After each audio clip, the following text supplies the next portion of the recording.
You're watching this video because you're looking for a program that is going to help you reduce the file size of your videos. Don't worry, you're in the right place. In this video, I'm going to show you how you're going to reduce the file size of your video.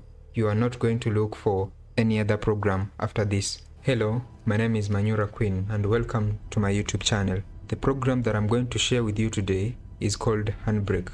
And before I show you where to get it, let me show you how it works. As you can see on the top left, the name of this program is Handbrake. Once you've installed and run your program, this is the interface that you're going to run into. From here, you're going to import the files that you want to compress into a smaller size. You can import a folder so that you compress a bunch of files, or you can just import a single file so that you compress that file only. Inside the application, this is the interface you're going to run into. To familiarize yourself with the program, you'll have open source. This is where you're going to import the files. Start encode button will allow you to start the process of compressing your video file. In addition to that, you also have different formats that you can compress your file into. Let me show you how I'm going to import my file and then compress it down for you to see. I'll go to open source. I'll select just a single file.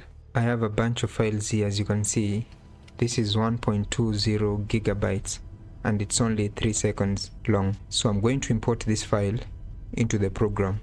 Once the import is complete, this is what you're going to see. From here, you can choose the different formats. Also, you can reduce the quality of the video.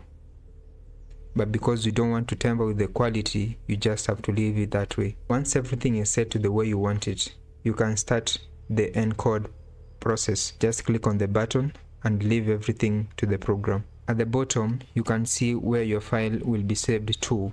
When the process is complete, you're going to have two files.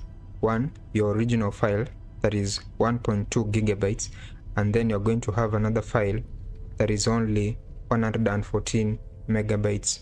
Cool, right? Make sure you stay connected to the channel by subscribing and also like the video if it is useful to you. Stay safe. Till next time.